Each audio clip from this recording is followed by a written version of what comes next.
Oh, Karen, bakit nandito kayo ni Ronron sa daan? 11:00 na ng gabi ah. Pinalayas kasi kami ni Aling Rosa dahil nagalit siya sa akin. Ha? Bakit naman? Di sana pinagpabukas na lang niya ang pagpapaalis sa inyo. Pambihira naman oh. Pinagseselosan niya ako. Sinabi pa niyang nilalandi ko raw ang asawa niyang si Mang Mario. Pero hindi yun totoo. Nagtatrabaho lang ako ng maayos. Sadyang mabait lang talaga si Mang Mario sa amin ni Ronron. Ay, itong si Aling Rosa talaga oh. Matanda na kasi, kaya madalas nang galit. Baka naman may alam kang pwede kong mapasukan oh. Kahit kasambahay o anumang trabaho. Kailangan ko talaga ngayon eh. Hindi rin niya ako pinasahod ng 1 buwan eh. 50 lang ang pera ko rito. Sumama na muna kayo sa tinutuluyan ko. Mamaya mapano pa kayo rito sa daan. Salamat Nolan ha. Sandali, kakargahin ko lang tong si Ronron. Mahimbing nang nakatulog eh. Naawa si Nolan sa mag-ina, kaya isinama niya sa kanyang tinutuluyan ng mga ito. Simula nang magbuntis ay iniwan na si Karen ang kinakasama, kaya't mag-isa niyang itinaguyod ang anak nitong si Ronron na kasalukuyang 5 taong gulang. Mabait, masipag, at mapagmahal na ina si Karen sa kanyang anak. Medyo mahina ang pandinig ng bata, kaya't minsan lamang din nakakapagsalita. Naging tagaluto at serbedora siya ng karinderya. Kaya't nakilala niya ang kaidarang binatang si Nolan na madalas kumakain sa karinderya, sapagkat malapit lamang doon ang ginagawang gusali at nagtatrabaho ito doon bilang mason. Sige, dito na kayo sa kama. May ekstrang kumot ako sa cabinet, kukunin ko lang ha. Nako, sa lapag na lang kami ni Nolan. Kahit saan naman, pwede kaming matulog eh. Diyan na kayong dalawa. Ako na lang ang matutulog doon sa silyang kawayan. Sanay naman ako kahit saan eh. Maraming salamat sa iyo Nolan ha. Makakabawi rin ako sa kabutihan mo. Kumain na ba kayo? Baka naman nakatulog si Ronron na hindi pa nakakapaghapunan. Tapos na. Bumili na lang ako ng kanin at pritong itlog kanina. Sige. Matulog ka na. Kung may kailangan kayo, tuwagin mo na lang ako ha. Sige. Magpahinga ka na rin, dahil alam kong pagod ka sa trabaho. Kinabukasan, maagang nagising ang binata at agad na nagluto ng almusala. Nagkataon na day off niya ng araw na yun. Nagising si Karen nang marinig ang mga kalabog sa kusina, kaya't dahan-dahan itong lumabas ng kwarto at tumungo roon. Nolan, tutulungan na kita riyan. Sana ginising mo na ako para ako na ang nakapagsaing. Pasensya ka na. Napahimbing ang tulog ko eh. Ayos lang. 6:30 pa lang naman. Matulog ka na ulit. Maaga pa. Nasanay na kasi akong magising na maaga eh. Day off ko pala ngayon. Muntik ko na makalimutan. Tulungan na lang kita sa pagluluto. Kumuha ka na lang ng plato. Maya-maya luto na tong sinaing, pati tong ginisang sardinas. Pasensya na kayo ha. Ito na muna ang agahan natin. Hindi kasi ako nakapamalengke. Ako nga ang dapat na mahiya sa'yo eh. Kapag nakahanap na ako ng trabaho, aalis din naman kami kaagad ni Ronron. Wala lang talaga akong alam na mapupuntahan sa ngayon. Huwag mo nang isipin yan. Maluwag naman tong tinutuluyan ko eh. Isa pa, libre naman to dahil ako mismo ang gumawa ng kubong to. Kaibigan ko yung may-ari ng lupa kaya walang problema. Manirahan daw ako rito hanggat wala pang bumibili ng lupa. Mabuti naman kung ganun. Ang ganda nga ng lugar na to eh. Malapit na sa balon kaya wala ka ng problema sa tubig. Oo nga eh. Gusto mo bang ipagtimpla na kita ng kape? Ay, ako na Nolan. Nakakahiya naman. O siya, gisingin mo na si Ronron para sabay-sabay na tayo makapag-almusal. Pangiting tinatanong ng binata si Karen habang papasok ng kwarto. Matagal na siyang may lihim na pagtingin sa babae. Ngunit nahihiya siyang aminin ang tunay niyang nararamdaman. Dahil natatakot siya na hindi siya pansinin ito matapos niyang umamin. May mga nakarelasyon din si Nolan. Ngunit iniwan din siya ng mga ito nang sabihin niya na baog siya at kahit kailan ay hindi siya magkakaroon ng anak. Oh, Ronron, mukhang maganda tulog mo ah. Sige na, umupo ka na at kumain. May mainit na tsokolate dito, oh. Pinagtimpla na kita. Nag-abala ka pa talaga. Ako na sana ang gumawa niyan. Minsan lang naman eh. Sige na, kumain na kayo. May pritong itlog pa rito at kamatis, oh. Paborito ko kasi itong ginisang sardinas eh. Kahit ano lang naman ang kinakain nitong si Ronron, hindi ito mapili. Alam mo, Karen, ang sarap ng pares nyo sa karinderya. Di ba ikaw talaga nagluluto nun? Oo, recipe pa yun ng yumao kong nanay. Hindi ko sinasabi kay na Aling Rosa ang secret ingredient ko. Dahil balang araw, magagamit ko yun kapag nakapagtayo na ako ng sarili kong negosyo. Siyempre, no. Katulad ngayon, pinalayas ka niya. Kung sinabi mo sa kanya ang recipe sa pares mo, edi sineswerte naman siya. Paborito ko kasi yung pares at sisig na ikaw mismo nagluluto eh. Isang beses na kumain ako ron, nag-iba yung lasa. Tinanong ko kung sino nagluto. Sabi ni Mang Mario, siya raw. Dahil nagkasakit ka. Iba talaga sarap kapag ikaw ang nagluto eh. Yun nga din ang mga sinasabi ng mga customer eh. Isa din yun sa ikinagagalit ni Aling Rosa. At sa tuwing magkasama kaming nagluluto ni Mang Mario sa kusina, sinasabi niyang ang lambing daw namin sa isa't isa. Likas na mabait lang si Mang Mario, salungat sa ugali niya. Pati nga itong si Ronron ay mahal niya. Maging ang anak ko pinag-iinitan ng matandang babae. Hayaan mo na lang yun. Magpatayo ka mismo na sarili mong paresan. Tiyak na tatangkilikin ng mga tao at hahanap-hanapin pa. Ay, yun nga lang. Kailangan ng puhunan.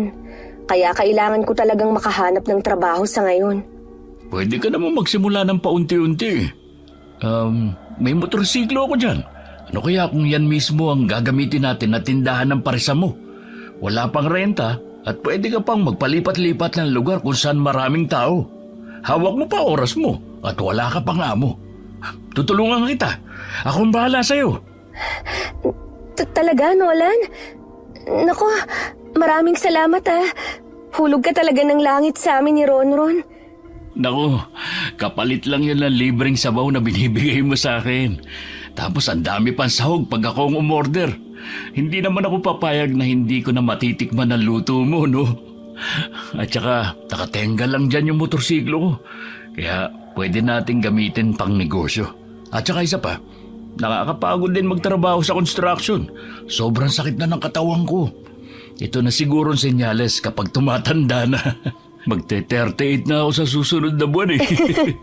Sige ba, kahit araw-araw pa kitang ipagluluto. Masaya silang nag-uusap habang nag-aalmusal. Mababanaag rin ang tuwa sa mukha ng batang si Ronron dahil tila ba'y nagkaroon ito ng ama sa pamamagitan ni Nolan. Ilang araw pang nanatili ang mag-ina sa kubo ng binata. Si Karen ang naglalaba ng mga damit at naglilinis ng bahay. Sa tuwing uuwi ang binata ay nakahain na mga pagkain sa pagkainan. Tila ba'y kumpleto silang pamilya. Habang tumatagal ay mas lalong nahuhulog ang loob niya sa babae dahil sobrang maasikaso ito. Karen, nasan si Ronron?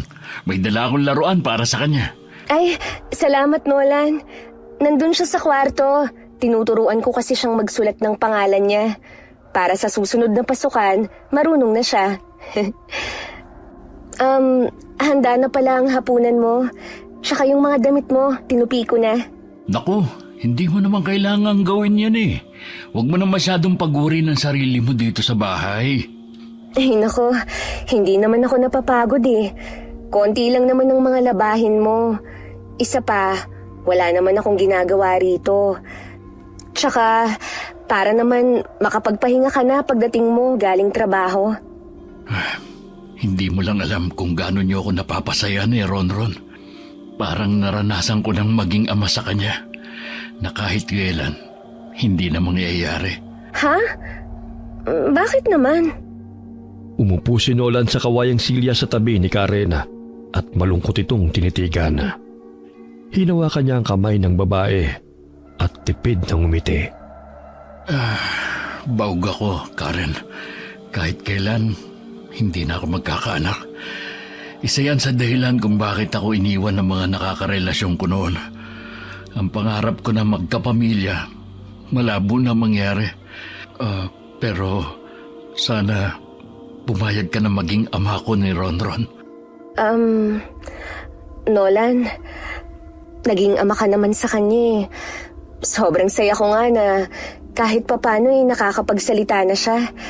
At palagi niyang bukang bibig ang pangalan mo.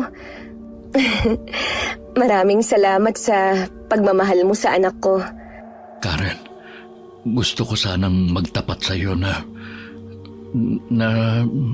matagal na akong may gusto sa iyo. Natatakot lang akong aminin noon. Baka lumayo ka kasi sa akin eh. Ngayon lang ako nagkaroon ng lakas ng loob. Nolan, sigurado ka ba sa mga sinasabi mo?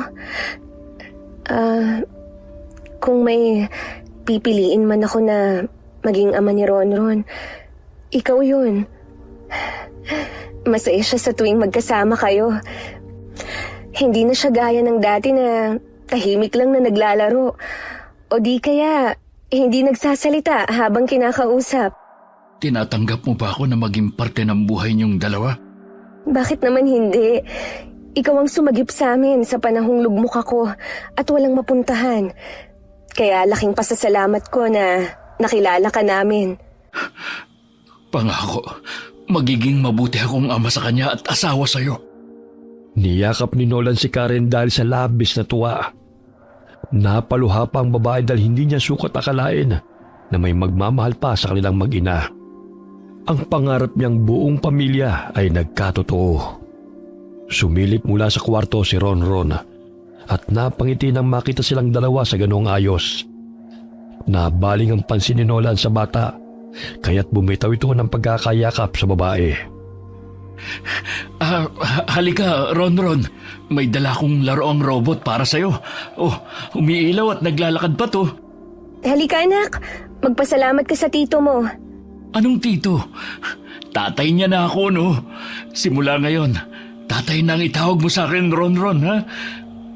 Pinisilpa ni Nolan ang pisngi ng bata nang lumapit ito sa kanya at tinanggap ang laruan. Nagpakarga pa ito at hinalik-halikan siya nito sa pisngi at niyakap bilang pasasalamat. Abay, pinaliguan mo na ako ng halika. O, di ba? Ang ganda. Nak, doon mo na lang laruin yan sa kwarto, ha? Maghahapunan na ang tito mo. Ang tatay mo. Iba talaga ang pakiramdam kapag may nag-aalaga. Ang tagal kong pinangarap na magkaroon ng sariling pamilya at natupad na ngayon. Kahit sino naman ay pinapangarap ang buong pamilya eh. Kaso nga lang, hindi lahat ay nabibiyayaan ng ganun. Kaya nga lahat ay gagawin ko para mapasaya kayo ni Ronron. Hindi man siya nanggaling sa akin, pero magiging mabuti akong ama para sa kanya. Hindi ako magsasawang pasalamatan ka, Nolan, sa lahat ng pagmamahal mo sa amin. Siya nga pala, bukas ipapakumpuni ko na yung motorsiklo para gawing food cart. Nang sa ganon, makapagsimula na tayo. Isa pa, malapit na rin matapos yung building na ginagawa namin. Baka sa susunod na buwan na nga eh. Talaga? Sabik na rin akong makapagsimula sa munti nating negosyo. Para naman makatulong na ako sa gastusin dito sa bahay. Huwag mo nang problemahin yan. Ako nang bahala dyan. Oh, eto nga pala ang pera. Bukas, mamalengke ka. Bumili kayo ng bagong damit ni Ronron. Napansin ko kasi na luma na yung mga sinusuot nyo eh. Naku, ang laking halaga naman ito. Ayos pa naman ang sinusuot ko eh. Si Ronron na lang ang bibilhan ko. Hindi pwede. Bumili ka ng damit para naman presentable kang tignan kapag nagsimula ng parisan. Muling niyakap ni Karen si Nolan dahil sa kasiyahan. Kinabukasan ay magkasamang namalengke ang mag-ina. Samantalang ipinayos ng binata ang motorsiklo sa kanyang kakilala. Makalipas ang 2 linggo, ay hinitid na ng kakilala ni Nolan ang motorsiklo na ginawang food cart. Ganun na lamang ang tuwa ni Karen nang makita yun. Oh, ayan na. Pwede na tayong magsimula ng parisan. May lagayan na ng malaking kaldero tsaka gas stove sa baba. Ang galing talaga ni Enteng gumawa nito. Paano yan? Hindi ako marunong magmaneho ng motorsiklo. Problema ba yun? Siyempre sasamahan ko kayo ni Ronron. Pwede na akong makapagsimula bukas. May natira pa naman sa perang ibinigay mo sa akin eh. May konting naipon pa naman ako para sa puhunan mo. Kompleto na ba mga gagamitin mo para bukas? Oo, nakabili na ako ng mangkok at kutsara. Handa na ako. Pinilahan ng pares na binibenta ni Karen. Pumwesto sila sa tapat ng gusali kung saan maraming nagtatrabaho. Malapit din yun sa paaralan, kaya't 6:00 pa lamang ng hapon ay ubus na kaagad ang kanilang paninda. Ay, kinulang pa ang malaking kaldero ng pares. Ang dami pang naghahanap. Sabi ko na sa'yo ang sarap kasi ng pares at sisig na luto mo kumpara sa ibang nagtitinda. Bukod pa doon, mura at may libre pang sabaw. Bukas, dadagdagan ko siguro ang sisig. Kasi kinulang din eh. Ikaw ang bahala, mahal. Maski ako kahit araw-araw hindi mauumay sa pagkain yan. Naging kilala ang paresan ni Nolan at Karen. Kaya't hindi malayong may mga taong naiinggit at gusto silang paalisin sa pwesto kung saan sila namamalagi. Isa na roon si Aling Rosa. Kahit medyo malayo ang kanyang restaurant, ay sinugod niya si Karen at binuliyawan na. Aling Rosa, mawalang galang na po sa inyo. Hindi naman po tama na pahiyain mo si Karen sa maraming tao. Isa pa, may karapatan ng mga customer kung saan sila bibili. Kaya huwag mong isisi kay Karen na wala ka ng customer dahil sadyang masarap naman talaga siyang magluto. Nolan, huwag mo na siyang patulan. May high blood pa naman yan. Baka mapano pa siya at tayo pa ang sisihin pag may nangyari sa kanya. Hindi pwedeng binabastos ka lang niya ng ganyan. Pinalayas ka na nga niya, hindi pa nakontento at pahihiyain ka pa. Anong gusto niya? Huwag ka magtrabaho? Aalis na nga siya eh. Kaya huwag mo nang pansinin. Kuyom ang kamao ni Nolan dahil sa pagpipigil ng kanyang galit. Hinawakan siya sa braso ni Karen upang pakalmahin. Dahil hindi niya kayang makitang binabastos sa harap niya ang babaeng mahal niya. Maging ang mga customer ay natakot sa matandang babae. Kaya ang iba'y nagsialisan sa pila. Sa ugali niyang yan, sino pa ang bibili sa kanya? Kapag siya nagbibigay ng ulam, parang ayaw pa maglagay na sahog at puro sabaw na lang. Tsaka wala na rin silang tagaluto. Ikaw lang siguro nakatiis sa kanya noon. Sa sobrang strikta niya, walang tumatagal sa kanila. 4 na katulong nang dumaan sa kanya bago ako. Bukod sa pagluluto, pinapahugas pa niya ng mga plato. Tapos siya tatanggap lang ng pera? Kaya nga minsan, si Mang Mario na lang ang naghuhugas ng pinggan dahil naaawa sa akin noon. Pero ikinagagalit yun ni Aling Rosa. Pailing-iling na lamang ang binata habang tinatanong palayo ang matandang babae. Umatok ang negosyo nilang dalawa. Bagaman hindi lamang si Aling Rosa ang naiinggit sa kanila, kundi maging ang ibang tindera sa mga karinderya. Kinausap ang mga ito ng ginang upang palasin sina Karen at Nolan sa baryong yon.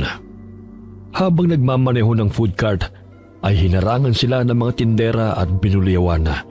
At binalaan na kung hindi sila aalis ay sisirain nila ang paresan sapagkat hindi naman sila taga roon at nakikipagkompetensya pa sa kanilang negosyo. Upang hindi na lumaki ang gulo dahil nagkakasakitan na rin sila. Napagpasya ni Nolan na umuwi na lamang sa kanilang baryo at doon ipagpatuloy ang pagtitinda. Malayo pa lamang isinalubog na sila ni Aling Malia, nanay ng binata. Anak, bakit hindi ka tumawag? Nauuwi ka na pala. Oh, sino naman tong mga kasama mo? Nay, si Karen po kasintahan ko. At si Ronron naman po, ang anak namin. Anak, paano? Di ba baog ka at hindi na magkakaanak kahit kailan? Isang malaking himala naman ang nangyari. Sa bahay na lang tayo mag-usap, Nay. Ang layo pa ng binyahe namin Tapos sakay lang ng motorsiklong to. Siya, pumasok na kayo sa bahay. Ineng, pagpasensyahan mo na ang bahay namin ha. Hindi pa ako nakapagligpit dahil pumunta pa ako sa bahay ng aking kumare upang dalhin ang talbos ng kamote na tinitinda ko. Abay, ano naman ang pangalan ng gwapong batang ito, ha? Siya po si Ronron. Huwag na kayong mahiya sa akin, ha? Ituring mo na akong nanay. Ang mahal ng aking anak ay mahal ko rin. Iho, tapos na ba ang trabaho ninyo sa bayan? Bakit umuwi ka na? Opo, Nay. Mag-iisang buwan na po. Kaya nga ho, nagnegosyo na lang kami ng parisan. Kaso nga lang, pinaalis kami ron ng mga tindera. Perwisyo lang daw kami sa negosyo nila. Ay, nako! Bakit naman kayo pinaalis? Siguro naiinggit lang ang mga yun sa inyo. Ano nga ba ang pares na yan?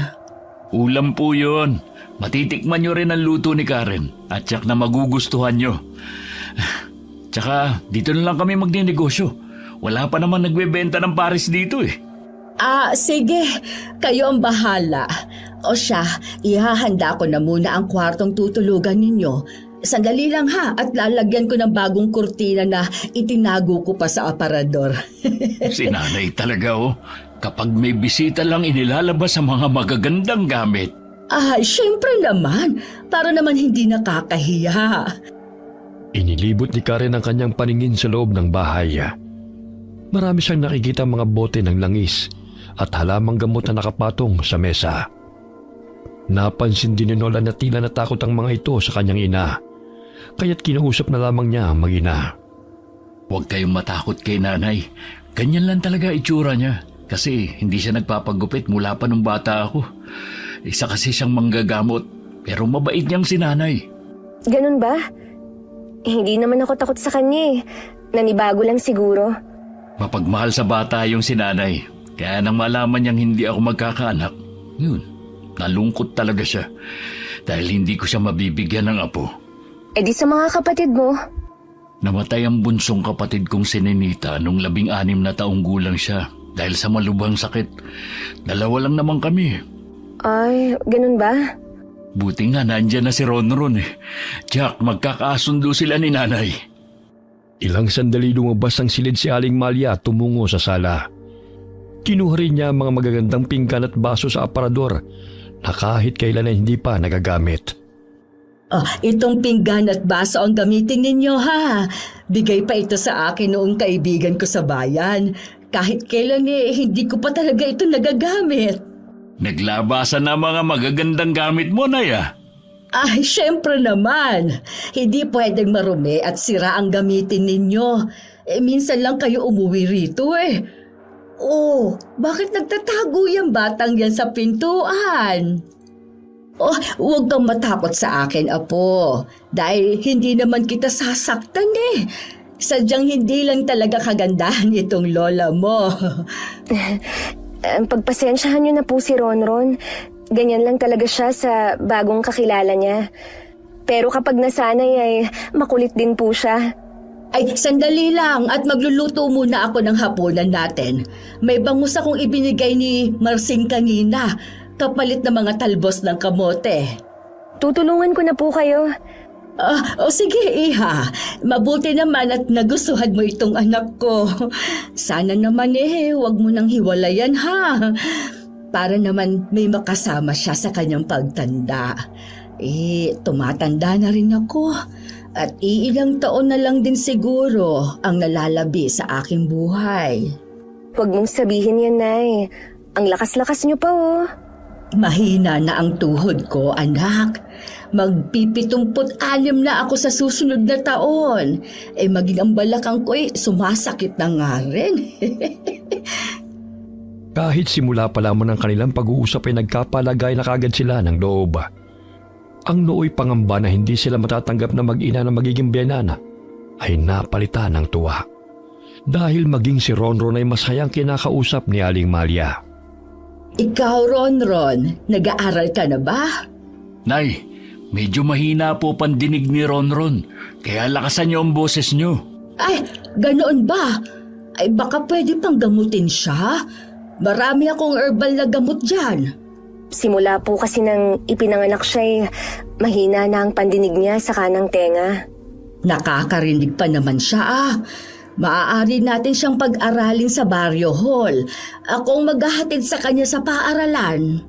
Naku, Nay, dumito ka na lang sa bahay. Mamaya, madapa ka pa eh. Kami na ni Karen na maghatid sa kanya. Kaya ko pa naman, anak.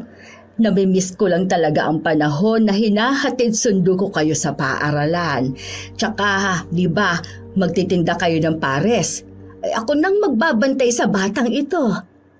Mabait naman to eh. O sige, kayo na. Alam ko namang sabik na kayo magkaroon ng apo eh. Basta iho, mahalin mo ang batang ito at ang nanay niya dahil sila na ang magiging pamilya mo. Siyempre naman po, Nay. O siya, maghapunan na tayo. Parang inaantok na tong si Ronron eh.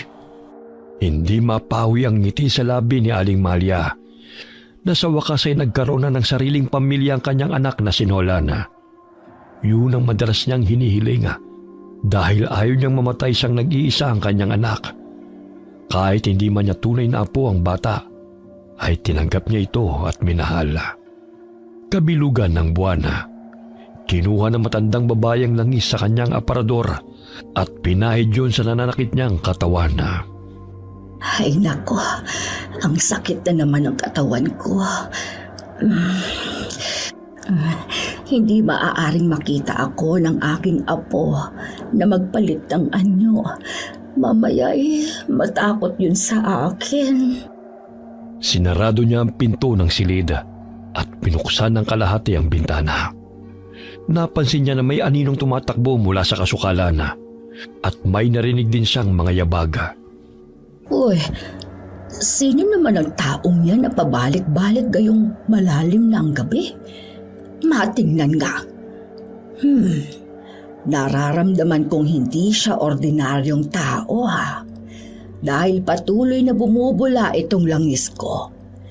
Hindi naman ako nagpapalit ng anyo, pero umaapaw pa rin itong bote ng langis. Bukod sa akin, may aswang na napagawi rito sa baryo. Ngunit, sino siya? Kailangang alamin ko ito bago pa maghasik ng lagim ang animal na yan. O Nay, Ay, bakit itlog gising ng ka pa? butike. Sino sinisilip mo sa bintana? Nanggugulat ka naman, anak eh. Sinarado ko na yung pintuan ha. Nakatiwangwang, nakalimutan yung kandado. Sino ba ang tinitignan nyo dyan, Nay? Shh! Huwag ka maingay. May anino akong nakita sa kasukalan. Nararamdaman ko rin ang bigat na dala niyang enerhiya. Natitiyak kong masama ang nilalang na yon. Wala naman ho O sige na, sarado nyo na yung bintana. Kukuha lang po ako ng tubig sa kusina. Nauuhaw ako eh. Oh, sige. At ako'y matutulog na rin. Napasilip sa kawayang dingding si Nolan nang mapansin ang anino na tumatakbo na napadaan sa kanilang bahay. Maging siya ay nagtaka kung sino ito, na animoy nagmamadali, ngunit wala namang humahabol. Baka siya'y nakita ni Nanay. Muli siyang bumalik sa kwarto at natulog. Bagamat na natiling gising si Aling Malia at nakikiramdam sa paligid. Ngayon ko lang naramdaman ang ganoong kabigat na enerhiya sa tinagal-tagal kong naninirahan sa baryong ito. Batid kong masamang aswang yon. Huwag lang talaga siyang magkakamaling sakta ng pamilya ko dahil ako mismo ang makakalaban niya. Kinabukasan, tila bilasang isdang namumula ang mga mata ng matandang babae dahil hindi siya nakatulog buong magdamaga. Kaya't nagulat si Karen nang biglang makasalubong ang biyenan sa kusina. Ay, bruha! Ay, pasensya ka na, Ineng, dahil nagulat kita. Ang aga nyo namang nagising, Nay. 5:00 pa lang ho. Hindi kasi ako makatulog kagabi. O ito, nagtimpla na lang ako ng tsaa. Pasensya ka na rin, Nay Magugulatin din ako eh. Magluluto na kasi ako ng pares eh. Nahiwa na naman ni Nola ng mga karne at sangkap kagabi, kaya't mabilis nang maluto ito. Mabuti naman at naisipan ninyong magnegosyo. Masarap kang magluto. Iwanan mo pala ako ng 5 supot ng sisig dahil bibili si na Marsing at Linda. Kahit mga kaibigan ko ang mga yun wala nang libre. Sinabi ko kasing magaling kang magluto. Kaya gusto nilang tikman ang mga niluluto mo. Tsaka kinausap ko na rin ang guro sa Barrio Hall kahapon.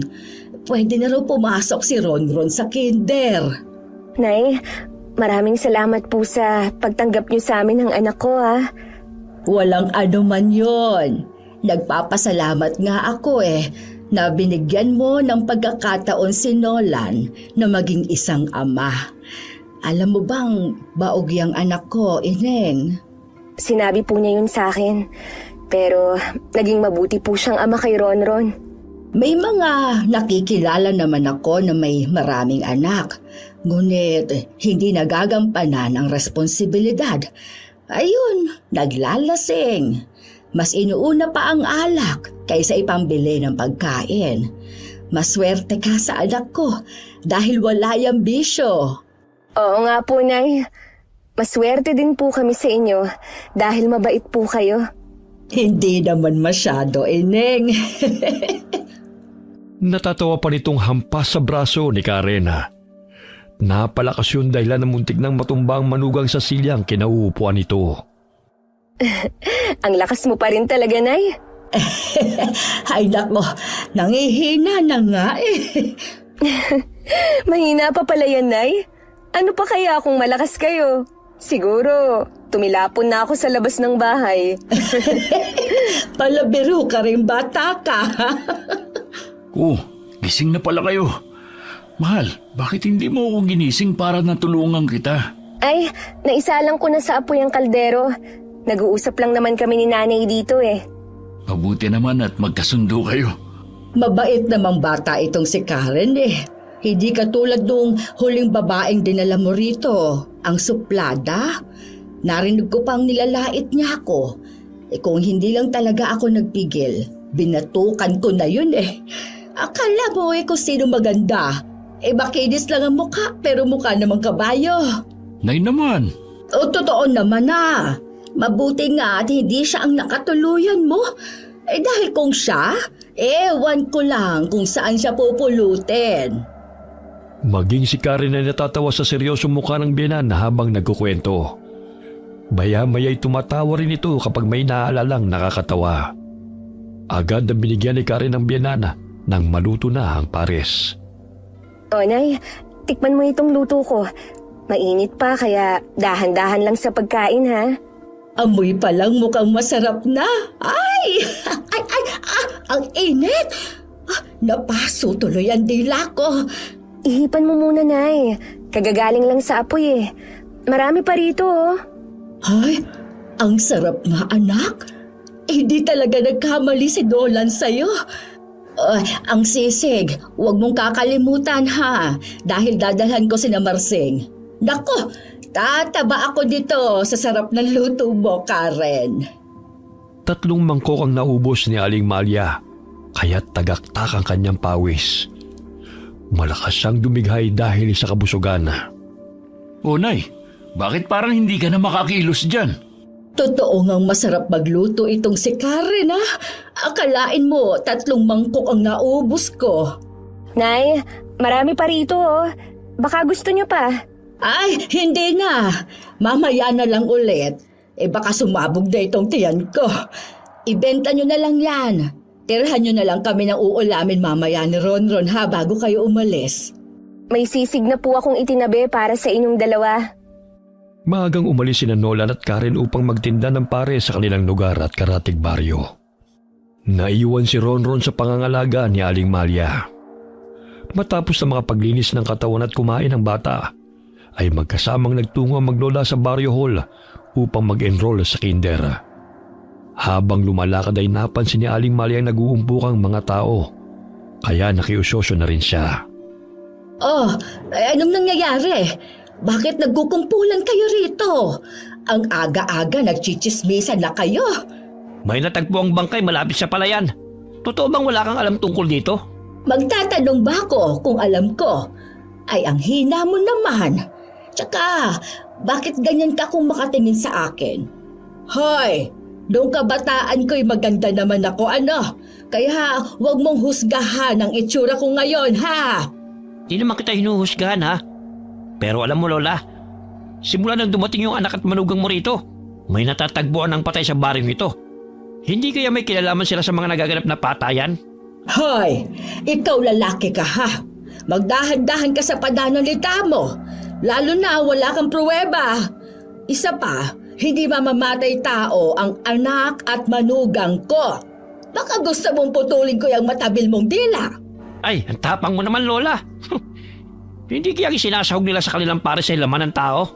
Hoy, magdahan-dahan ka ha sa pamimintang. Walang preno yung bibig mo, baka ipakulong kita.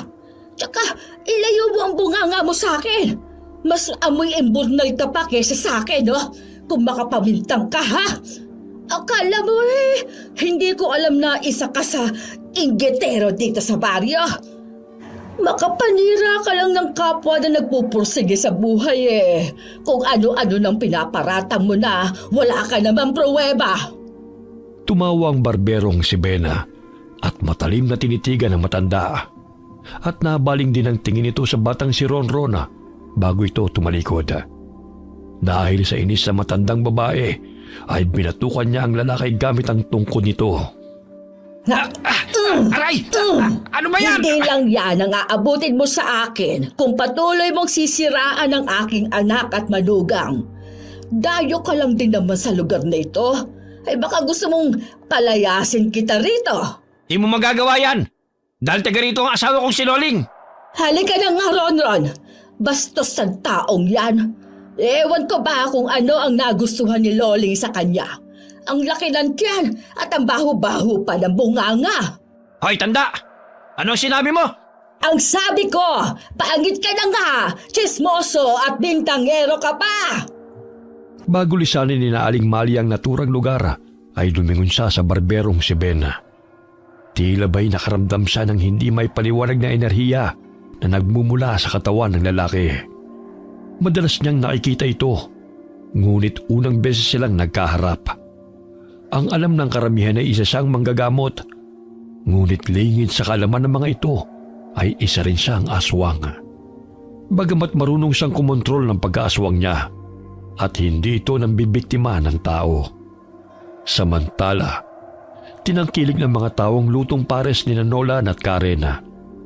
Ngunit hindi maiwasan na may tao na gustong magpabagsak sa kanila at hindi nasisiyahan sa tagumpay ng iba.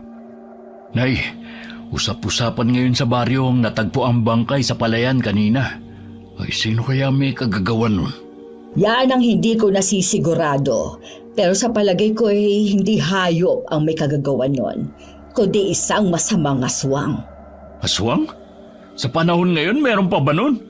Tumanda na ako pero hindi pa ako nakakita ng aswang Ay, wag mo nang pangarapin yan, anak. Maiba nga pala ako. Nakapag-usap na kami ng magiging guro ni Ronron. Nailista ko na siya sa Barrio Hall. Mag-uumpisa na ang kanilang klase sa susunod na Lunes. Salamat po, Nay, dahil tinuring mo ng tunay na apo si Ronron. Hindi mahirap mahalin si Ronron, anak. Malambing at mabait na bata. Kahit na may pagkamakulit, normal lang naman yun sa mga bata. Tingnan mo nga itong ginuhit niya, oh. Ako raw ito at siya. Nakakatuwa talaga siya. Napamahal ka na talaga sa kanya, Nay. Kumusta na nga pala ang pagbebenta ninyo, anak? Eto po, kahit papano nakakabawi na. Minsan kinukulang pa yung isang kalderong malaki. Lalo na kung doon kami pupunta sa bayan. Ang bilis maubos. Mabuti nga yan, anak, para naman makapag-ipon kayo. Napahinto sa pagsasalita si Aling Malia nang mabaling ang kanyang pansin sa labas ng kanilang bahay. Batid niyang may taong nakamasid sa kanila na nagkukubli lamang sa kadiliman. Oh, Nay, sino ba tinitignan mo dyan? Wala, anak. Isarado mo na ang mga bintana at isasara ko na rin ang pintuan. O sige, magpahinga na po kayo. Mamaya hindi na naman kayo makatulog niyan Mauna na kayo, titiklupin ko pa ito mga damit ko. Maagang natulog si Karen dahil sa matinding pagod sa pagtitinda. Lumabas ng bahay si Aling Malia upang tukuyin kung sinong taong nagmamasid sa kanila at ilang araw ng pabalik-balik doon. Alam kong ilang gabi ka nang nagmamanman, hayop ka. Ano ang kailangan mo rito? Umasok siya sa kasukalan bitbit ang tansong patalim. Isang aswang si Aling Malia. Ngunit kinamumuhian niya ang mga aswang na nambibiktima ng mga inosenteng tao. Naging maalam din siya sa panggagamot at mga pangontra sa mga aswang. Dahil sa tulong ng namayapa nitong asawa na albularyo, namuhay siya bilang normal na tao dahil sa orasyon na isinagawa sa kanya upang makontrol niya ang sarili sa pagpapalit ng anyo. Kung isa ka mang aswang, hindi ako magdadalawang isip na patayin ka kapag may masama kang gagawin sa pamilya ko. Nakarinig siya ng mga yabaga, kaya't sinundan niya ito. Nagtama ang kanilang paningin. Mahigpit na hinawakan ni Aling Malia ang patalim dahil tila naglalaway pa ang aswang at nagbabaga ang mga matang nakatingin sa kanya. Anong pakay mo, ha?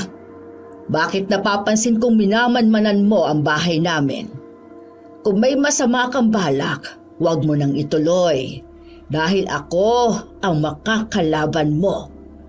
Alam ko rin na ikaw ang may kagagawa ng pagpatay sa natagpo ang bangkay sa palayan. Walang ano-ano'y kumaripas lamang ito ng takbo at nilisan ang kinaroroonan ng matanda. Ang bilis niyang tumakbo. Makauwi na nga. Kailangan kong lagyan ng pangontra ang palibot ng bahay. Sa palagay ko ay ang aking apo ang pakay ang hinayupak na yon. Inilibot niya Aling Malia ang paningin sa loob ng kasukalan bago umuwi. Naririnig pa niya ang papalayong halinghing ng aswang. Baka natipuhan niya si Ronron. Ang taba na kasi ng katawan kumpara sa dati. Hindi niya pwedeng makuha ang aking apo. Sa kusina ito dumaan upang pumasok ng bahay. Bigla siyang napasigaw ng magulat ng naroon ng manugang.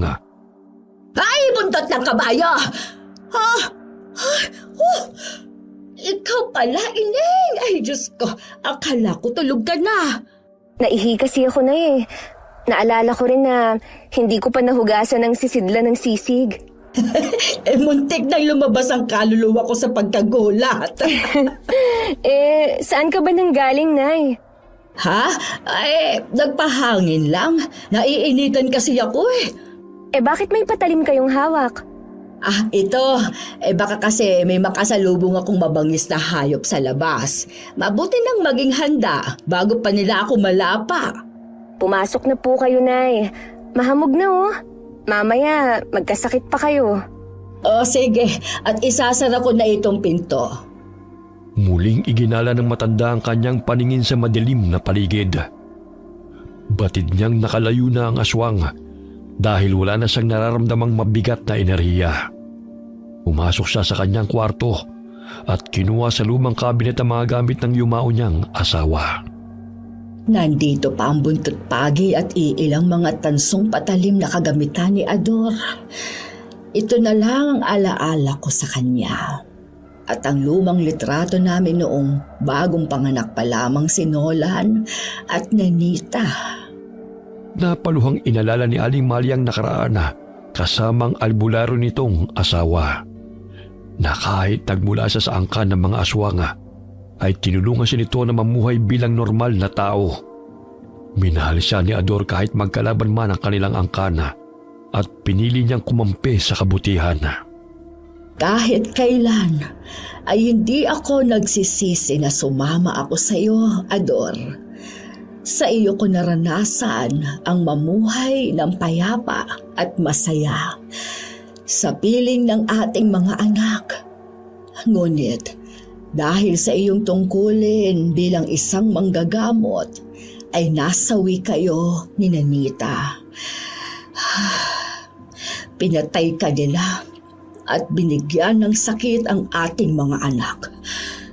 Ngunit si Nolan lamang ang nakaligtas at si Nenita tuluyang humina ang katawan at binawian ng buhay. Patawad kung wala akong nagawa upang iligtas ka sa kamay ng aking mga kalahi. Ngunit sa huling hininga mo ang pagmamahal mo sa amin ang siyang nanaig. Mailayo mo lamang kami mula sa kanila. Siguro kung hindi mo napigilan ang mga aswang na sumugod sa ate doon, maging si Nolan ay naging masamang aswang na rin ngayon. Maraming salamat sa iyo, mahal kong asawa, sa lahat ng sakripisyo at pagmamahal mo sa amin. Niyakap niya ang lumang litrato nilang mag-asawa hanggang siya'y nakatulog. Kinabukasan, nagising si Aling Malia na may sumusundot-sundot sa kanyang ilong. Iminulat niya ang kanyang mga mata at napasigaw siya nang makita si Ronron na hawak na nito ang tansong balisong at itinutuon sa kanyang ilong. Ay, bitiwan mo yan, Apo! Oh, Nay, bakit katabi mo yung mga balisong ni tatay? Grabe ka naman kumakamis sa kanya. Mamaya matusok ka pa niyan eh. O, tignan mo, akala ni Ronron laruan. Akin na nga yan, Apo, at ibabalik ko na sa cabinet. Nay, kailangan na po natin mag-ingat sa ngayon. Lalo na't may kasama na tayong bata rito sa bahay. Eh mamaya masugatan pa kayo o di kaya itong si Ronron. Ay, oo nga, pasensya ka na, anak. Itong buntot pagi na lang ang ilalabas ko.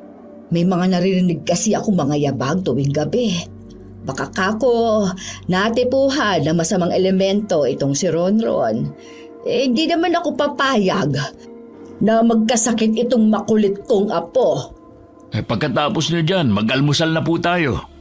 Susunod ako, anak. Agad na lumabas ang silid si Nolan at tinulungan sa paghahain ng kinakasama nitong si Karen at sa paghahanda rin ng mga gamit na dadalhin nila sa pagtitinda. Pambihira naman to si nanay oh. Nangungulila na naman kay tatay. Nilabas na naman lahat ng mga balisong sa lumang kabinet. Kagabi, nadatnan ko siyang lumabas ng bahay. Naiinitan daw siya, pero may dalang patalim. May umaaligid daw rito sa bahay. Kaya siya lumabas para tukuyin kung sino o kung ano yun. Malakas kasi pakiramdam ni nanay dahil manggagamot siya. May aswang nga ba dito? Wala pa naman ako nakikita eh. Mga lasenggo siguro, marami. Nakapaghain na pala kayo. Pasensya na, tinanghali ako ng gising, ha? Anay, naihanda ko na pala ang mga gamit ni Ronron sa eskwela. Nariyan na po ang bag niya, tsaka nakapagbihis na rin siya. Anong oras na ba? 7:00 na po. Ay, sandali, at maliligo lang ako. 8:00 ang pasok niya. Mamaya bahuli kami sa klase. Nay, dahan-dahan lang. Ang lapit lang naman mula rito ng Barrio Hall eh. Wala pang 10 minuto, nandun na kayo. Kahit na. Dapat sa unahan umupo yung apo ko para naman maintindihan niya ang leksyon niya. Ikaw noon, madalas na nahuhuli sa klase, kaya sa hulihan ka nakaupo at naging mahina sa aralin. Ay, grabe ka naman, Nay. Nasaan na ba ang tuwalya ko at makaligo na? Wala pang 5 minuto ay agad na natapos sa paliligo si Aling Malia dahil sa kanyang pagmamadali. Nanginginig din ang buo niyang katawan dahil sa lamig ng tubig. Wala pang 5 minuto ay agad na natapos sa paliligo si Aling Malia dahil sa kanyang pagmamadali. Nanginginig din ang buo niyang katawan dahil sa lamig ng tubig. Hay nako, kapag matanda ka na talaga, madalas nang giniginaw. Ay, nasaan na bang duster ko? Ay, Nay, nandito po. Hinangir ko po kagabi. Salamat, anak. Dali-dali rin siyang kumain dahil ayaw niyang mahuli sa klase ang kanyang apong si Ronron. Ganun na lamang ang tuwa ni Karen dahil sa sobrang maalaga ang biyenan sa kanyang anak. Sabay-sabay silang umalis ng bahay. Sa daan ay inanok nila si Mang Marsing ng pares, ngunit umiling-iling ang matanda. Oh, bakit naman ayaw mo? Kamakailan lang sinabi mong bibili ka. Sa susunod na lang, Malia. Tsaka alam mo bang usap-usapan ngayon? Kumakalat na sa baryo na ang karning isinasahog sa pares lamang loob at karne ng tao. Naniniwala ka naman doon. Abay, sadyang namumuro na sa akin ang taong yun Mawalang galang na po, Lolo. Hindi po karne ng tao ang sinasahog sa pares namin, kundi karne ng baka. Sino naman po ang nagpakalat ng maling kwentong yan? Hindi naman ako naniniwala eh. Eh kung hindi ka naniniwala, di bumili ka na. Ang tagal mo na akong kaibigan, kung kani-kanino ka pa nakikinig. Palibhasa, ang nagpakalat ng balitang yan ay nilamon ng inggit sa katawan. Kaya hindi umuusad sa buhay. Sino po bang tinutukoy mo, Nay? Di ang bugok na Ben na barbero dyan sa kanto. Kalalaking tao ang tsismoso. Siya nga itong dayo lang rin sa baryo natin Pinatulan si Loleng na 10 taon nang mas matanda kaysa sa kanya. Tapos kung ano-ano pang pinagsasasabi sa mga tao na pumupunta sa barbershop niya. Naku, may araw din niyang lalaking yan sa akin. Hayaan mo na siya, Nay. Hindi naman totoong sinasabi nun eh. Ay, hindi pwedeng siraan niya ang hanap buhay ninyo ni Karen. Pinaghirapan yung dalawa yan eh. Pabayaan niyo na po siya, Nay. Wala lang sigurong magawa ang taong yun. Sige, hatid niyo na po si Ronron. Nandun na po ang teacher niyo. Ay, oo nga pala. Halika na, Apo. Baka mahuli ka pa sa klase. Oy, Marseng, mamaya na tayo mag-usap ha. Ihahatid ko na muna itong apo ko. Matapos na maihatid ni Aling Malia si Ronron sa paaralan, ay dali-dali nitong tinungo ang barbershop ni Ben. Dahil alam niyang ito ang naninira sa hanap buhay ng kanyang anak. Hoy, lalaki! Ano itong naririnig kong haka-haka na hindi masarap ang pare sa tinitinda ng anak at manugang ko? Na ang sahog laman ng tao? Kung ang lamang loob mo kaya ang isahog ko ngayon, ha? Oh, Lola, hini-hini ka sa pamimintang mo Hindi ako nagpapakalat ng ganyan. Ikaw lang naman itong alam kong may inggit sa katawan Kamakilan lang, pinagbibintangan mo na ang mga anak ko ang sanhi ng patayan dito sa baryo. Para malaman mo wala pa sila ay may natatagpuan ng bangkay rito. At yon ay simula nang dumating ka. Ginigigil mo talaga akong bugok ka Puputulin ko yung dila mo Kinuha ni Aling Mali ang gunting na nakalapag sa mesa at dinuro-duro yon sa bunganga ng lalaki. Bitiwan mo yan, Lola. Mamaya may saksak mo pa yun sa akin Isasaksak ko talaga to sa'yo kung hindi ka titigil sa paninira. Hanggang ngayon nasisinghot ko pang baho ng bunganga mo. Ewan ko nga ba sa mga nagpapagupit sa'yo rito kung bakit nila nakakayanan ng amoy ng hininga mo.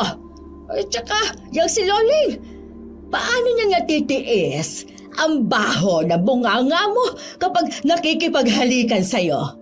Umalis ka na nga rito. Tignan mo, natatakot na yung mga bata sa'yo. Mga bata, magsiuwi na kayo. Huwag kayo nagpupunta rito. Dahil bukod sa tapang ng hininga ng lalaking ito, malakas ang aking pakiramdam na may gagawin siyang hindi ka nais-nais sa inyo. Ano ba yung pinagsasabi mo, tanda? Ikaw nga itong naninira ng harap-harapan Mabuti na yan, kaysa patalikod mo kami sinisiraan. Isa pa, totoo ang sinasabi ko. Dahil itsura mo pa lang, hindi na mapagkakatiwalaan. Nandidilat pa ang mga matang sambit ni Aling Malia at agad na nilisa ng barbershop. Sa kanyang paglabas, lihim niyang sinabuyan ng abo ng halamang sangkap ang palibot ng barbershop ni Ben. Kaya't nakaramdam ito ng pangangati at init sa katawan at hindi ito mapakali. Buwisit na matandang yun Ang kati ng katawan ko. May galis pa yatang dalang bruhang yun. Hoy! Matanda lang ako, pero hindi mahina ang pandinig ko. Wala akong galis at dalang mikrobyo sa katawan. Baka ikaw! Umalis ka na nga! Nanggugulo ka lang rito Hindi ako titigil sa panggugulo kung patuloy mong sisiraan ang mga anak ko. Naghahanap buhay sila ng marangal, tapos paparatangan mo lang ng kung ano-ano. Palibhasa Tsismoso ka! Sunod-sunod ang nawawalang bata sa baryo at natatagpuan sa liblib na lugar. Ang pinaghihinalaan ng mga tao si Karen na bagong salta lamang sa lugar na yun. Inuyog sila ng mga tao nang may natagpuan na namang bangkay ng bata sa talahibaan. Nagkataon na papalabas na sila ni Nolan sa bahay nang harangin sila ng mga tao. Ang babae niya nang siya na rin kung bakit parami ng parami ang natatagpo ang patay dito sa ating lugar. Simula nang tumuntong siya rito, ay minalas na ang ating baryo. Wala po akong alam sa pinagsasasabi mo, Manong. Hindi ako ang pumapatay. Maniwala kayo. Maghunos dili po kayo. Huwag naman kayong mamimintang ng walang patunay. Marangal kami naghahanap buhay at wala kami sinasaktang tao. Sus, magmamaang-maangan pa kayo. Maging ang nanay mo nga ay mukhang aswang eh. Kaya hindi malayong pamilya kayo ng aswang. At ang para sa tinitindan nyo, laman ng inyong mga biktima. Anong kaguluhan ito? Natutulog pa ako ang ingay-ingay nyo. Oh, bakit kayo narito ang aga-aga? May ayuda bang paparating? Wala po, Nay, kundi problema. Anong pakay ng mga taong yan? Nay, pinagbibintangan nilang si Karen ang pumapatay ng mga nawawalang bata dito sa baryo. Hindi totoo yun. Ay, sus! Hay, mga walang hiya! Lumayas nga kayo sa pamamahay ko! Kung wala man lang kayong masasabing maganda. Gusto niyo yatang ako mismo tumabas sa mga laman ninyo, ha? Nagpapaniwala kayo sa barberong yan? Mas malansa pa ang bunganga niyan kesa sa akin. Isa pang magsasalita sa inyo laban sa manugang ko. Puputulan ko talaga ng dila. Umasok ng bahay si Aling Malia at kinuha ang balisong na nakatago sa kanyang kwarto. Nagsitakbuhan ng mga tao sa takot na mahataw ng patalim. Ano? Ang tapang ninyo, ha? Sige, bumalik pa kayo rito dahil hindi ako magdadalawang isip na dukutin ang mga laman ninyong lahat. Mga peste kayo! Nay, tama na po yan. Baka kami pa ang tamaan ng balisong. Bakit ako ang tinuturo nilang salarin? Wala naman akong ginagawang masama. Huwag kang papaapekto sa mga taong yan. Tutuklasin ko kung sinong hinayupak na yon na siyang sanhi ng patayan at pagkawala ng mga bata. Malilintikan talaga sila sa akin. Nay, huwag kang susugod sa kanila, ha? Baka mapatay mo pa sila at makulong ka. Wala na akong pakialam. Uunahan ko sila bago pa nila kayo masaktan. Hinihingal na tumakbo si Mang Marsing patungo sa kanilang bahay upang makibalita sa kanila. Oh, Marseng, kakampi ka rin ba ng mga animal na yon? Halika rito at tabasin ko yung ulo mo. Ano bang pinagsasasabi mo? Nandito ako para ibalita sa inyo na parating si Kapitan dahil nakarating sa kanya ang usapin na ang manugang mo raw ang pumapatay. Nasaan na siya at ako ang haharap? Mga walang hiya. Wala nang ginawa kundi magpakalat ng maling kwento. Nay, kumalma po kayo. Kakausapin ko po ng maayos si Kapitan. Dahil hindi naman po totoo ang paratang nila sa atin eh. Lalo na sa akin. Ewan ko ba sa mga tao ngayon ang tikitid ng mga utak? Ang bilis na maniwala sa mga sabi-sabi. Malilintikan talaga sa akin ang barberong yon. Dahil siya ang alam kong nagpapakalat ng maling kwento. Dumating si Kapitan Danny sa bahay ni Aling Malia at kinuusap sila nito. Nanginginig ang buong katawan ng matanda dahil sa galit. Kapitan, sa tinagal-tagal kong naninirahan dito sa baryo, wala po akong ginawang masama. Maging ang anak kong si Nolan. Ang manugang ko naman, napakabait. Bakit kami ang pinag-iinitan ninyo sa patayang nagaganap? Hindi naman ho makatarungan na basta-basta na lang kayong naniniwala sa maling paratang sa pamilya namin. Bitawan mo nga muna yung balisong. Baka mamaya mawala ka pa sa sarilit. Mapatay mo pa kami. Talagang papatayin ko kung sino man ang mananakit sa pamilya ko. Nay, ako na po ang kakausap sa kanila. Total, ako naman po ang pakay nila eh. Hindi pwede. Baka kung ano pa ang gawin nila sa'yo. Unang beses na makita ni Karen na nagalit ang kanyang biyanana. Nanilisik ang malaki nitong mata na wari handang pumatay. Umupo na muna kayo, Nay. Ikukuha ko lang kayo ng tubig. Nay, kumalma na kayo. Nakakatakot na po itsura nyo eh. Tignan nyo sa salamin oh. Para na kayong mangkukulam. Hindi pa naman kayo nakakapagsuklay na mahaba niyong buhok. Paano ako kakalma? Gayong lahat sila ay pinagbibintangan tayo ng masama. Kaya nga kakausapin natin sila na maayos eh. Huwag high blood, Nay. Kapitan, maaari nyo naman pong tingnan ang buong bahay. Lalo na po ang kusina. Malinis ang bahay namin at wala kayong makikitang parte ng tao. Mga buwisit kayo.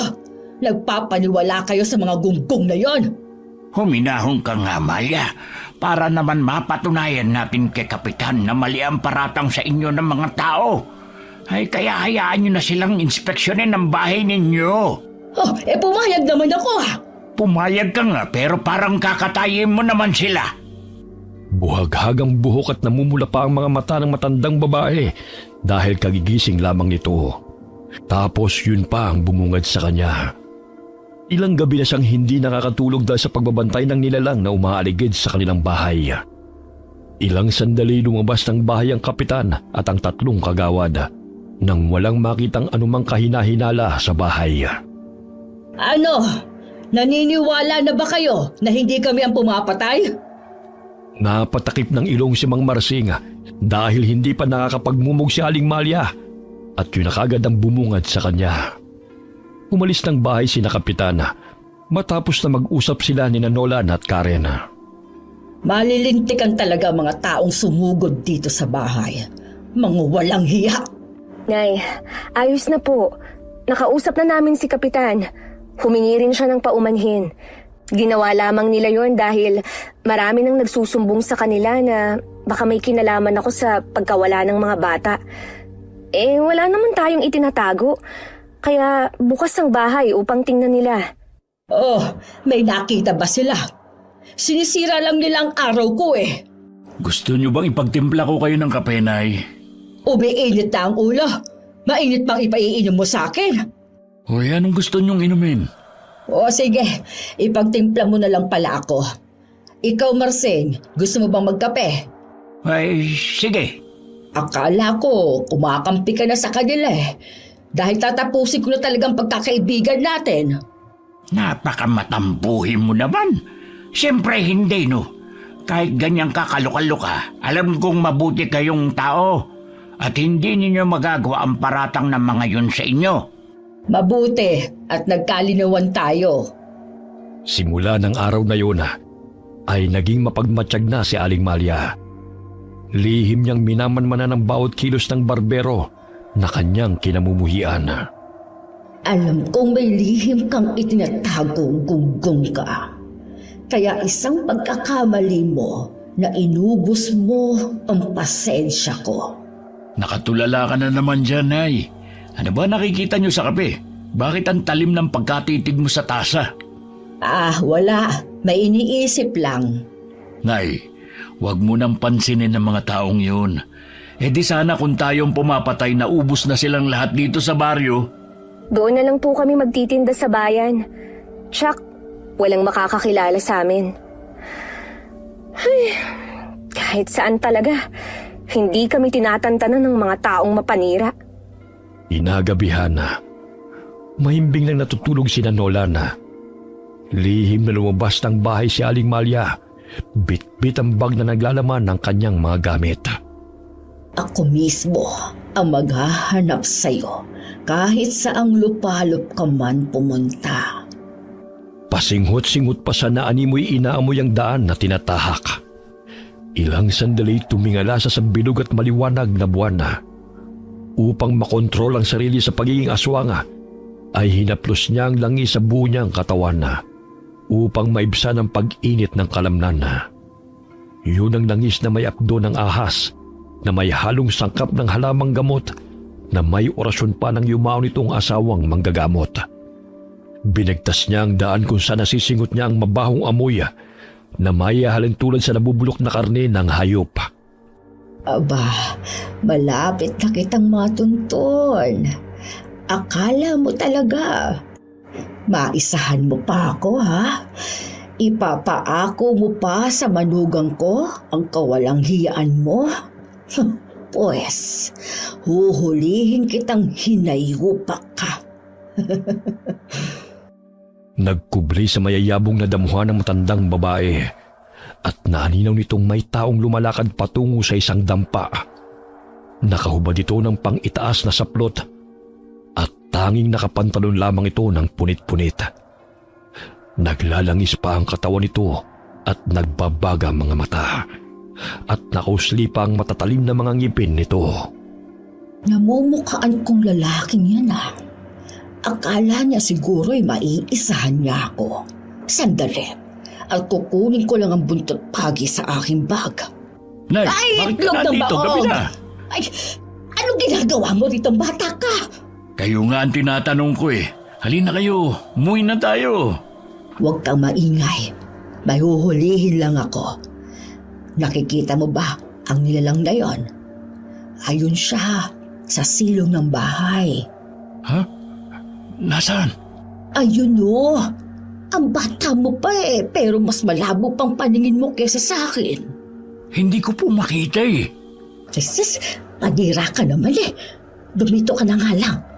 Mamaya eh, hindi ko pa maaabutan ng aswang na yan. Aswang? Ha, totoo pala na may aswang, Nay. Oo, kaya tumahimik ka.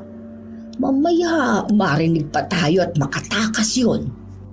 Lumakad si Aling Maria upang puntahan ang aswang upang sugurin ang buntot ng page. Bagamat hindi niya napansin ang ugat ng kahoy na nakaharang sa kanyang daraanan, kaya't natisod siya at lumagapak sa damuhan. Nay! Ay naku, yan na nga ba sinasabi ko eh. Ay, aray! Ano ba ito pumulupot sa paa ko? Eh, mabuti na lang mayabong ang mga damo na binagsakan ko. Parang hindi nasaktan si nanay ah. Ang lakas niya at bumangon na parang walang nangyari. Kailangan ko siyang sundan. Baka madapa yun ulit. Nadat na ni Aling Maria ang aswang na nakanganga sa silong. Naanimoy hinihigop ang enerhiya ng tao na nasa loob ng bahay. Naamoy din ito ang nanghihinang may sakit dahil mabango yun sa pang-amoy nilang mga aswang. Grabe namang kalaki ang bunganga mo ha. Hinihigop mo pa ang enerhiya ng bibiktimahin mo bago mo lapain. Ay, ang galing mo rin ano. Tapos, ipapaako mo sa mga inosenteng taong kahangalan mo. Hoy, bakit ka nandito? Umalis ka nga rito, tanda! Ay, syempre nandito ka. Tatapusin ko na ang kahangalan mong hinayupak ka. Ikaw lang pala ang naghahasik ng lagim dito sa baryo. Tapos, akala mo kung sino kang malinis na magtuturo sa amin ng mga kasalanan mo, ha? Gamit ang ginawang patpat na may tansong patalim sa dulo, ay itinutok yun ni Aling Maria sa aswang. Dahilan na matamaan ito sa binti, kaya't umalingaw-ngaw ang palahaw nito sa paligid. Aray ang binti ko! Walang hiya kang matanda ka! Mas walang hiya ka. Oh, tignan ko lang kung makakalabas ka pa riyan sa silong. Aray! Tama na! Mahuli lang kita, kakalbuhin kaya kita matanda ka! Hindi ka nga makalabas dyan. Huhulihin mo pa ako? Loko-loko! Buong lakas na tumakbo ang aswang na si Ben palabas ng silong at itinulak si Aling Maria.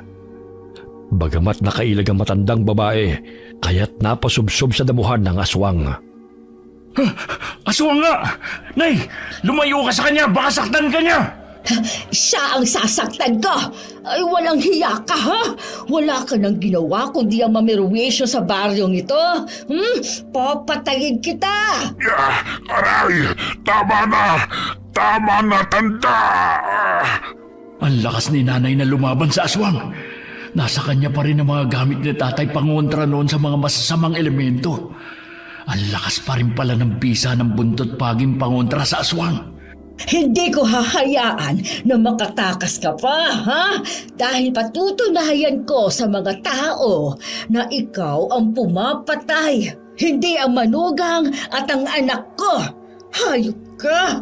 Sisirain mo pang reputasyon ng pamilya ko. Bago yon, papatayin na muna kita. Tumakbo si Nolan upang tulungan ang kanyang ina. Ngunit buong lakas na tumayo ang aswang at tumakbo upang tumakas. Paika-ika pa ito dahil sa sakit na sanhi ng paghataw sa kanya ng buntot pagi. Nagtamo siya ng maraming sugat at nadadapa pa sa talahiban. Lumabas ng kubo ang may-ari ng bahay dahil sa ingay. Nalaman ni na Aling Maria na may sakit ang anak ng magsasaka. Ay, nakatakas ng hinayupak na yon. Hindi bale, nasugatan ko naman siya. Magtutuos pa naman kaming muli. Aswang nga po yun, Nay. Akala ko sa kwento ko lang napapakinggan ng mga yan. Totoo nga sila. Ay, dako anak. Masamang aswang yon. At natatakam sa laman at dugo ng tao. May mga aswang naman na gustong mamuhay ng normal.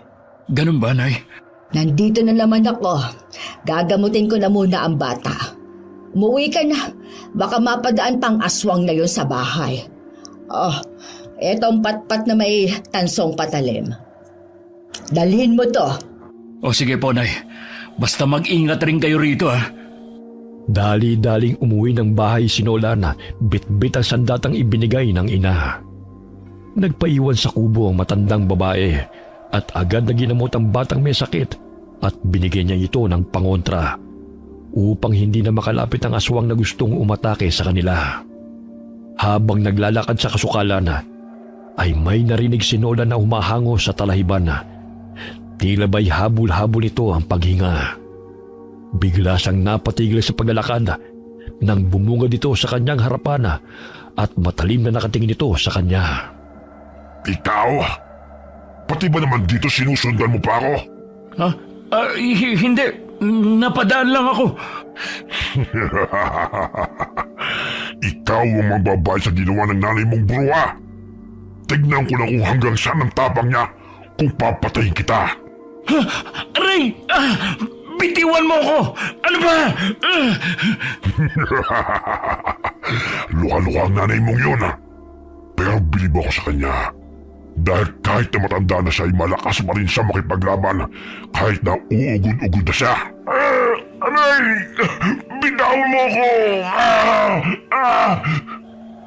Malapit lamang sila sa tinitirhan ni Mang Marsing kaya't nagising ang matandang lalaki. Lumabas ito ng bahay at tinungang lugar kung saan nadidinig nito ang taong humihingi ng saklolo. Sumambulat sa paningin nito si Nola na nooy sinasaktan ng aswang at pilit na sinasakmal. Ngunit sinasangga ito ng binata gamit ang patpat na may tansong patalim. Hoy, aswang! Bitawan mo siya! Ikaw pala ang pumapatay dito sa baryo at bibiktimahin mo pa si Nolan, ha? Kahit na magtulungan pa kayo, hindi niyo ako mapapatay. Ganon, ha? Aray! Bitiwan mo ako! Hindi ako makaina! Hindi ka na magtatagal sa mundo, bata. Papatayin kita bilang kabayaran sa pananakit ng bruha mong nanay. Hinataw siya ni Mang Marsing gamit ang itak. Ngunit nailagan niyo ng aswang at tumalon patungo sa matandang lalaki at tinagalan niya ito. Kung nagpahinga ka lang sana sa bahay mo, di sana wala kang problema. Pakialam meron ko rin kasing matanda ka eh. Ay, ang sakit ng braso ko. Ang lalim ng sugat na dulot na mahaba niyang kuko. Hindi sina Nolan at Karen ang aswang, kundi ikaw pala, ha? Sino ka? Bakit mo sasabihin kung sino ako? Ano ka, sinuswerte? Layuan mo si Mang Marsing, hayop ka! Buong lakas na hinataw ni Nola ng patpat ang aswang, kaya't tinamaan ito ng patalim sa pisngi. Dahilan na magkaroon ito ng sugat. Babalikan ko kayong lahat. Pagbabayaran yung lahat ng ginawa niyong to sa akin. Hoy! Bumalik ka rito! Hey, kahit duguan na siya'y matulin pa rin siyang tumakbo. Oo nga po eh. Sino kaya ang aswang na yan? Dito pa talaga sa baryo natin napagawi. Nakalaban siya kanina ni nanay. Nauna akong umuwi dahil ginamot pa niya ang batang bibiktimahin sana ng aswang na yun. Uuwi na po ako, Mang Marsing. Baka puntahan niya ang aking mag-ina. Maraming salamat po sa tulong mo. Ay, sige. Muwi ka na. Hindi naman papunta sa bahay niyo ang aswang na yun eh. Doon sa kabilang dako. Mag-iingat ka, iho. Pagdating ng bahay ay nadatnan niyang gising si Karen. Laking pagkabigla nito nang makita siyang duguan. Nolan, anong nangyari sa'yo? Saan ka ba nanggaling? Si nanay. Nakasagupa namin ang aswang na siyang nambibiktima dito sa baryo. Isang lalaking aswang at parang kilala nga ni nanay. Ay, naku naman. Nasan si nanay? Nagpaiwan pa sa bahay ng batang ginagamot niya. Muntik nang makuha ng aswang. Mabuti na lang, nandun si nanay. Paano na yan? Hindi na tayo ligtas dito. Huwag kang mag-alala. Hindi yun makakasugod dito sa bahay. Manggagamot si nanay kaya marami siyang pangontra na inilalagay sa paligid. Halika na muna at gagamutin na kita. Ang lalim ng sugat mo, oh. Ang haba ng kuko ng aswang na yun. Pero nasugatan ko rin siya. Mabuti nga na itago pa ni ina yung mga tansong patalim ni tatay. Sandali at kukuha lang ako ng maligamgam na tubig. Ilang sandali bumukas ang pintuan sa kusina. Muntik nang mabuhusan ni Karen ng mainit na tubig ang biyanan. Nay naman, akala ko aswang na. Gising ka pa pala, Ineng. Ay, nasaan si Nolan? Kararating lang po niya, Nay. Lilinisin ko nga po ang sugat niya eh. Oh, anak, bakit nasugatan ka? Nagpang-abot ba kayo nung hinayupak na aswang na yon? Opo, Nay.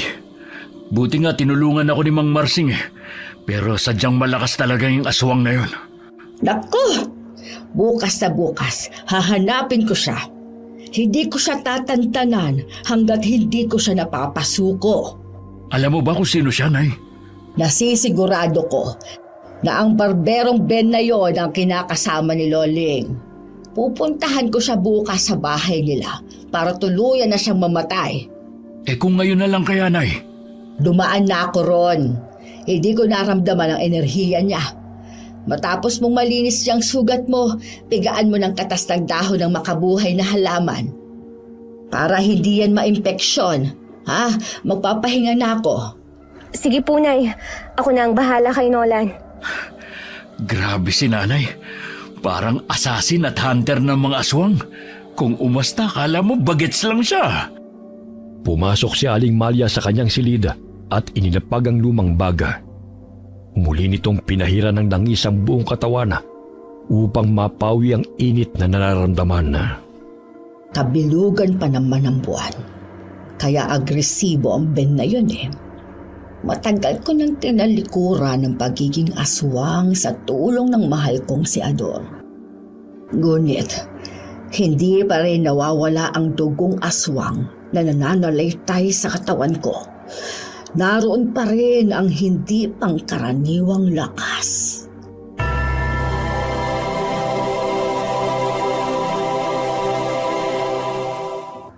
Alam mo bang minsan, naririnig kong humihikbi si nanay sa tuwing mag-isa na lamang siya. Mahal na mahal kasi niya si tatay. Yung mga gamit ni tatay nandyan pa, tinatago niya. Mga lumang damit, nasa aparador niya. Matapos mapatay si tatay ng mga kaaway, sumunod naman kaming nagkasakit ni Ninita. Maswerte nga lang ako at gumaling ako eh. Mahina ang katawan ng kapatid ko kaya namatay rin. Samantala, paika-ikang tumakbo ang aswang papasok ng gubat. Hindi ito umuwi ng bahay na kanyang tinutuluyan dahil alam nitong nakilala na siya ng matandang babae. Dinilaan niya ang mga sugat.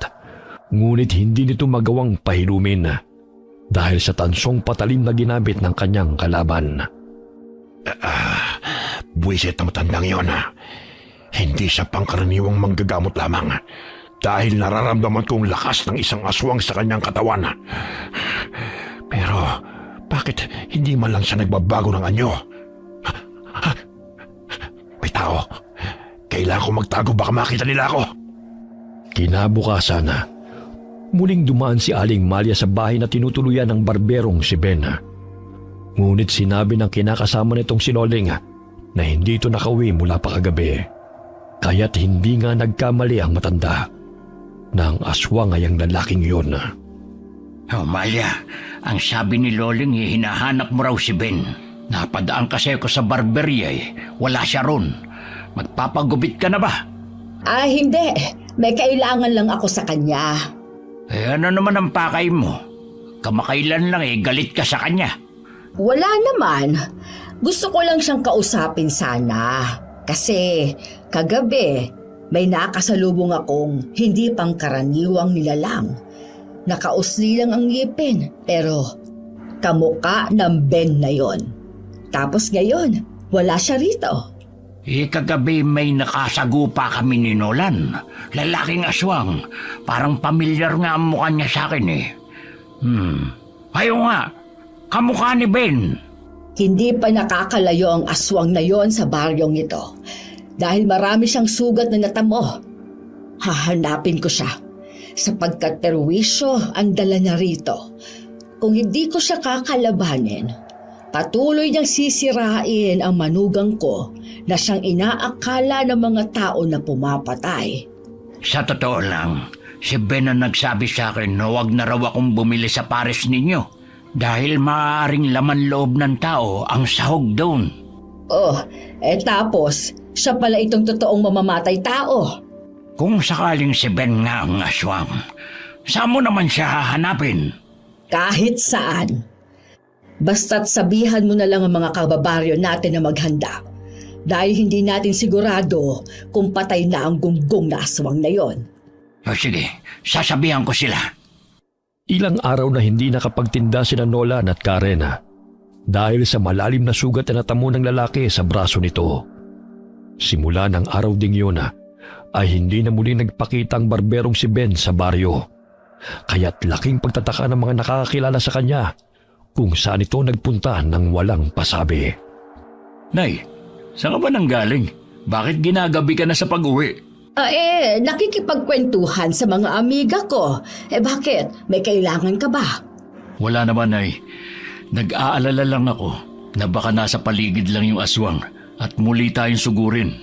Mas mabuti nga na magkaharap kaming muli para masiguro kung mahuli na siya ng mga tao. Sa gayon, mapanatag ng kaisipan ng lahat. Tsaka, nang malinis ko rin ang pangalan ninyo, lalo na ni Karen, na hindi siya ang sanhi ng patayan dito sa baryo. Sigurado ako ang walang hiyang Ben na yon ang aswang. Sinabi mo sa kanila na yung barbero ang aswang? Ang alam lang nila na lalaki ang aswang. Kaya nga mas mabuting sila na rin ang makakatuklas kung sino. Tsaka sa tulong ni Marseng, napatunayan na hindi tayo ang tunay na salarin. Habang naglalaba sa balon napansin ni Karen na may taong napadaan sa kanyang likuran. Nagulat siya nang bigla siya nitong sakalin, kaya't gano'n na lamang ang kanyang pagpupumiglas. Papatayin kita. Iwan mo Hindi ko man mapatay ang matandang hukluman na yon. Ngunit iisa-isayin ko ang mga mahal niya sa buhay.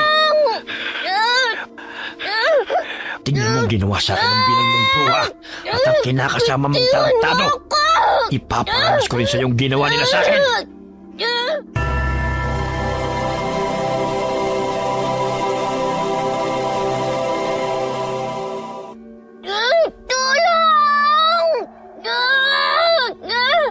Nay, boses ni Karen yun Parang humihingi ng tulong.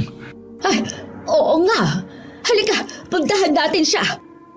Nakasalubong nila si Ronron na nooy takot na takot. Hindi ito makapagsalita. Bagkus umiiyak lamang ito at itinuturo ang kinaroroonan ng ina. Nandilat ang mga mata ni Nolan nang makitang kinakaladkad ng lalaki si Karen. Hoy! Bitawan mo siya! Hayop ka, buhay ka pa! Apo, pumasok ka sa bahay at huwag kang lumabas, ha? Pupuntahan lang namin ang nanay mo. Sinunod ng bata ang utos ng kanyang lola.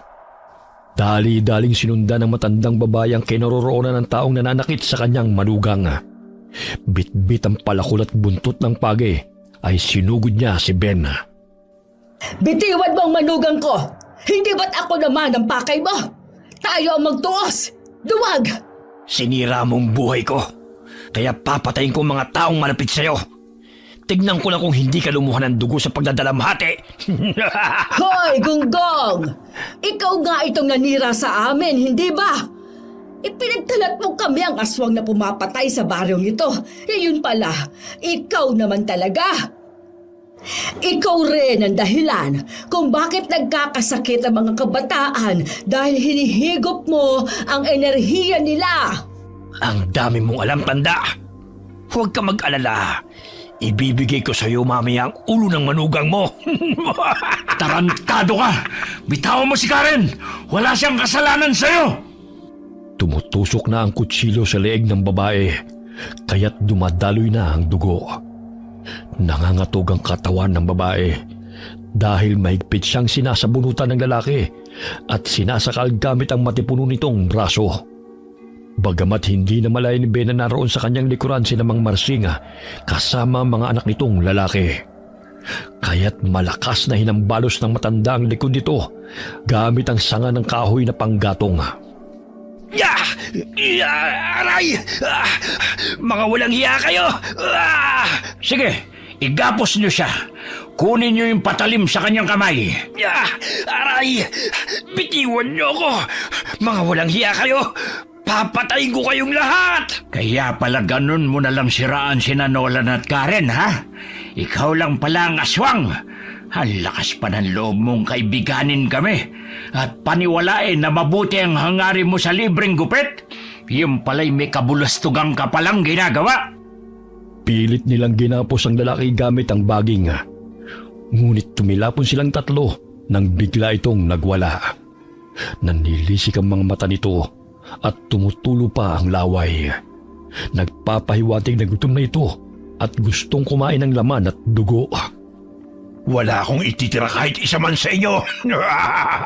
Sige, magtulungan kayo. Pero hindi niyo ako mapapatay. Kumaripas ito ng takbo at nilundagan ito ang anak na bunso ni Mang Marsing upang sakmalin. Ngunit maliksing hinampasan ni Aling Malia ng buntot ng pagi dahilan na napaigtad ito sa nararamdamang sakit. Wala ka talagang kadala-dala. Layuan mo ang batang yan! Pakialamera kang matanda ka. Kung hindi ako nagkakamali, isa ka ring aswang na nagtatago sa katauhan ng isang manggagamot. Maging ikaw ay may lihim na itinatago. Bakit ayaw mong sabihin sa kanila? Natatakot ka ba? Nakamuhian ka rin na katulad sa akin? Ha? Hindi ako katulad mo na halangang kaluluwa. Walang awa na basta-basta nalang pumapas lang ng mga kabataan. Kung may pinapatay man ako, yun ay ang kagaya mo. Na walang hiya. Muling hinambalos ng matandang babae ang aswang ng buntot ng pagi ng paulit-ulit. Umalingaw-ngaw ang sigaw nito sa loob ng gubat. Tatakas na naman sana ito, ngunit hinagis ni Mang Marsing ang palakol patungo sa binti ng aswang. Bumaon yun kaya't napasubsob na naman ito sa lupa. Wala rin kayong pinagkaiba sa akin. Mamamatay tao rin kayo. At ang matandang yan ay isa ring aswang. Kahit nasasaktan ka na, matabil pa rin ang dila mo. Hindi ka marunong humingi ng tawad. Talagang bastos kang lalaki ka. Tawad? Sa palengke lang meron yan. Isa ka ring kampo ng Diablo tanda. Pero magmamaang-maang ka pa. Siguro kaya gusto mo kong patayin. Dahil gusto mong ikaw lang ang makalasap ng dugot laman ng mga bata sa baryong ito. Kaya mo pinatataba ang bata na hindi mo naman totoong apo. Dahil sa susunod na kabilugan ng buwan ay siyang gagawin mong pantawid gutom. Pinapangunahan mo ako, ha? Naisip mo ba talaga yung tarantado ka? Gunggong ka talaga. Hoy, hindi ako katulad mo. Kaya wag mo kong igagaya sa'yo. Malakas na binatukan ni Aling Malia ang lalaki dahil sa mga sinasabi na naman ito. Bagamat maliksing kinuha ng lalaki ang palakol na bumaon sa kanyang binti upang isaksak yun sa matandang babae. Ngunit bago pa man ito maibaon sa katawan ni Aling Malia, ay sunod-sunod na putok ang kanilang narinig na pinakawalan ng isang mga ngaso na kanina pa nakamasid sa pangyayari. Bumaon ng tansong mga bala sa katawan ng aswang, kaya't pasinok-sinok itong humandusay sa lupa. Baka walang hiya kayo. Oh, ayan. Nainis na ang mga ngaso sa'yo. Kahit sa huling sandali mo, tarantado ka pa rin talaga. Nay, may sugat ka ba? Natamaan ka ba ng bala? Ayos lang ako, anak. Kaunting daplis lang naman ito. Nay, maraming salamat. Kung hindi dahil sa inyo'y napatay na ako ng lalaking yan. Huwag kang maniwala sa sinasabi ni Ben. Hindi ko kayo sasaktan. Mahal ko kayo ni Ronron. Alam ko naman po yun, Nay. O siya, umuwi na tayo. Sina Marsing nang bahala sa bangkay ng lalaking yan. Ilang sandali dumating sina Kapitan Danny at ang mga kagawad dahil ipinagbigay alam sa kanila ng isang anak ni Mang Marsing ang nangyayari. Kapitan, mabutit narito na kayo. Hay nako, itong si Ben, muntik nang patayin nitong si Karen, maging kami.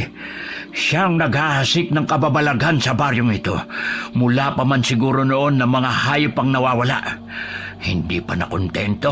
Mga kabataan naman ang pinuntirya. Ayan na si Loling. Marsing, ikaw nang magpaliwanag sa kanya ha. Uuwi na muna kami dahil hinihintay na kami roon ng aking apo. Natatakot pa naman yon. Sige, ako nang bahala. Halos mahimatay sa iyak si Loling nang makitang naliligo sa dugo si Ben. Hindi ito makapaniwala sa isinalaysay ng mga taong naroon sapagkat ayon sa kanya ay mabait na tao si Ben at hindi nito kayang manakit. Hanggang ngayon, yan pa rin talagang paniniwalaan mo. Muntik na kaming mapatay ng lalaking yan.